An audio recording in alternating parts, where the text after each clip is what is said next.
Robert, Vladimir Poutine dit, si l'Occident veut nous battre sur le champ de bataille, qu'ils essayent. Ce gars, c'est un terrible. Si l'Occident veut nous battre sur le champ de bataille, qu'ils essayent. Il a fait un discours aussi récemment en disant... Nous avons souvent entendu dire que l'Occident veut nous combattre jusqu'au dernier Ukrainien. C'est une tragédie pour le peuple ukrainien, mais il semble que l'on aille dans cette direction. Tout le monde devrait savoir, dans l'ensemble, que nous n'avons pas encore commencé les choses sérieuses. En même temps, nous ne refusons pas les pourparlers de paix. Ceux qui les refusent devraient savoir que plus cela durera, plus il leur sera difficile de conclure un accord avec nous. Ils disent qu'ils peuvent nous battre. Ils disent, tu vois un peu, genre, ils disent qu'ils peuvent nous battre. S'ils veulent nous battre, qu'ils viennent sur le champ de bataille. Et ce qu'on vient de voir en Ukraine, ce n'est rien. C'est au fait rien. Ils n'ont pas encore commencé. La fête n'a même pas encore commencé. Pourquoi? Parce que récemment, il y a eu les présidents de l'OTAN, ou les présidents, enfin, vous connaissez les gens de l'OTAN, enfin, les leaders des pays occidentaux, ils se sont réunis pour discuter sur le cas de la Russie. Et ils ont fait un commentaire. Il y a une vidéo de Vladimir Poutine où il est torse nu, hein, en train de marcher. C'est un homme qui aime, vous savez, comme tous les Russes généralement, il aime le sport, il aime les activités physiques, et sur son cheval. On a fait un commentaire en train de se moquer de lui, disant...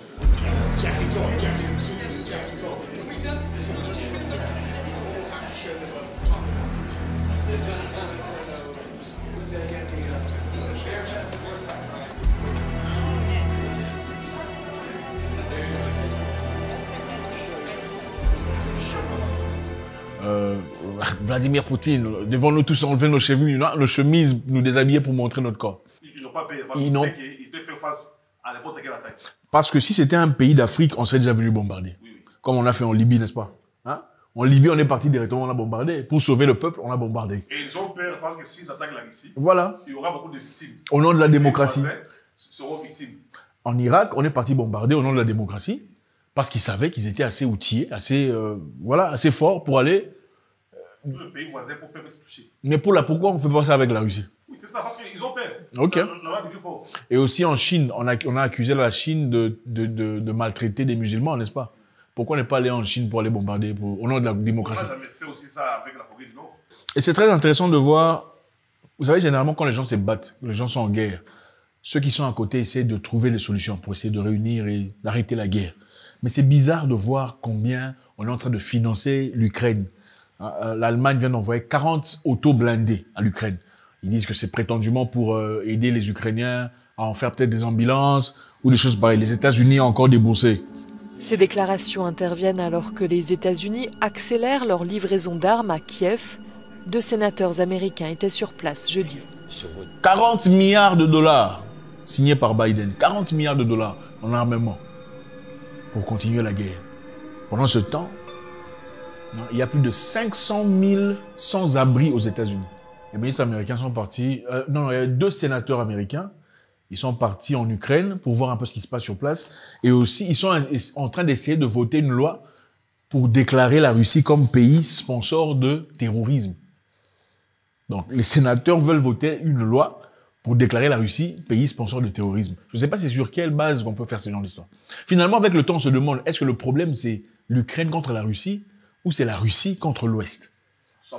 L'Ouest se sert, dans ce cas, comme le dirait Poutine, de l'Ukraine comme alibi pour affaiblir la Russie. Parce que si la Russie continue, ils vont finir par invader la Russie. Voilà, parce que moi je trouve que l'objectif, compte tenu des faits, vous savez, ils l'ont dit eux-mêmes, ils sont différents des Russes. Les Russes ont leur façon de voir la vie, les Européens ont leur façon de voir la vie.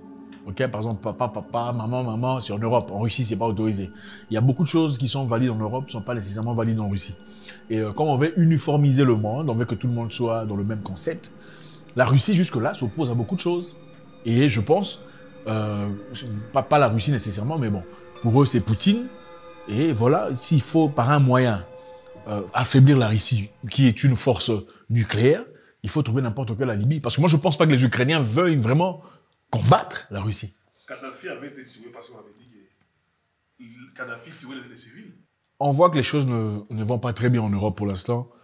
Il n'y a pas assez de nourriture, il n'y a pas assez de choses. Enfin, il n'y a pas vraiment, c'est pas vraiment question de nourriture. Il y a le prix du carburant qui a grimpé et qui a changé tout. Avec le prix du carburant, tout change évidemment. Et Poutine dit que ce n'est pas lui. Parce que tout le monde dit que c'est Poutine, n'est-ce pas? C'est à cause de Poutine, c'est à cause de la Russie. Lui, il dit que ce n'est pas lui. Ce sont les sanctions qui lui ont été imposées, qui ont imposé cette situation. Donc, si les sanctions s'arrêtaient, est-ce que les choses changeraient? On ne sait pas, probablement. Donc, les gens vont souffrir. Les gens seront en difficulté à cause de deux blocs en égo qui n'ont pas nécessairement choisi, enfin, des populations qui n'ont pas nécessairement choisi leur situation parce qu'ils sont dirigés par un groupe de personnes qui veulent aboutir à leur fin, à eux, personnels. Je trouve ça complètement incohérent. OK? Les gens vivent dans des difficultés aujourd'hui. Pas d'argent, pas de nourriture, le gaz a été coupé. Pourquoi? Parce qu'il y a certaines personnes qui veulent faire une guerre complètement obscure. Parce que moi, j'ai du mal à voir comment les Ukrainiens veuillent vivre dans la guerre. Et encore écouter Poutine dire que ça, ce n'est que le début, on n'a encore rien fait. Donc, d'après lui, qu'est-ce que tu penses? Quand Poutine dit que moi, on n'a encore rien fait, ce n'est que le début. Enfin, les gens disent que la guerre est difficile à la Russie, mais bon, la Russie n'a pas encore sorti Satan 2, par exemple. Enfin, les États-Unis déboursent 40 milliards de dollars pour l'Ukraine, pendant que les Américains vivent dans des difficultés.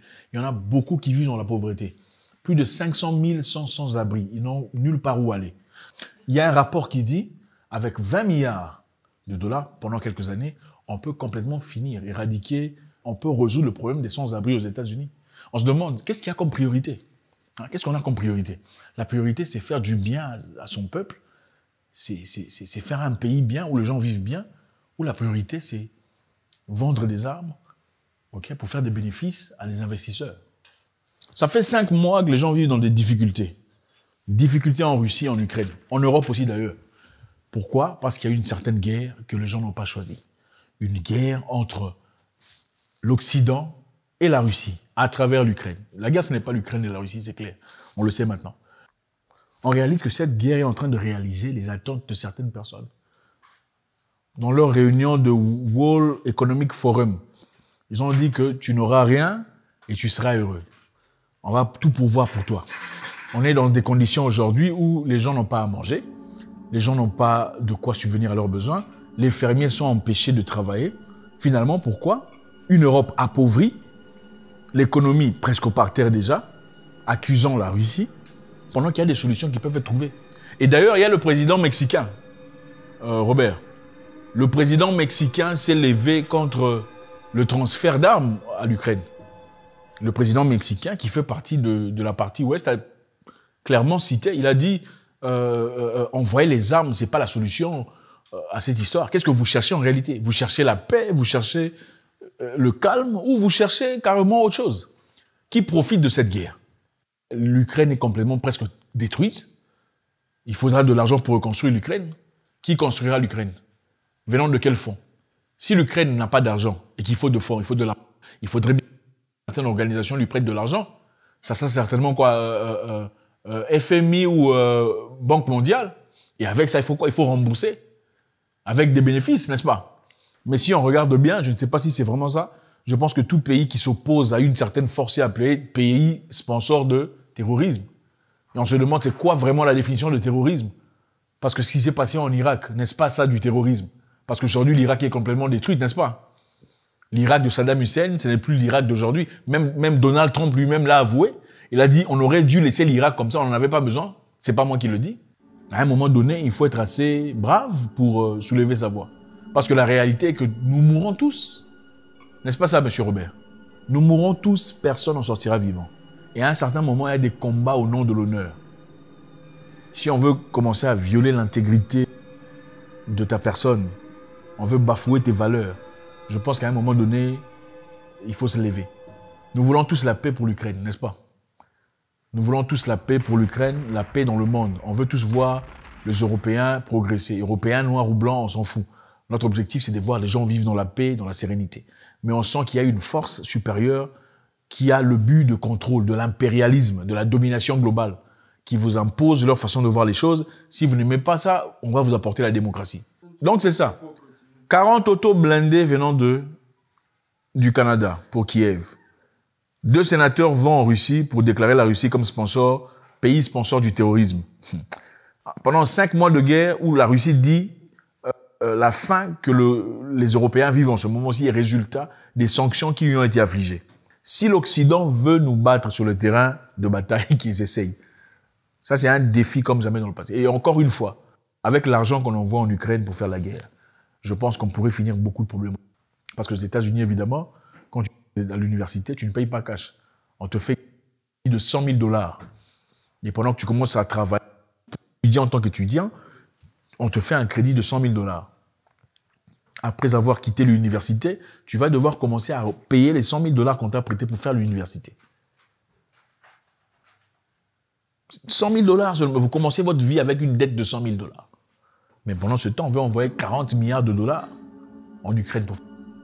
Est-ce que c'est ça ne peut pas aider les gens sur place? Il y a des moments où il faut se dire des vérités. C'est fatigant.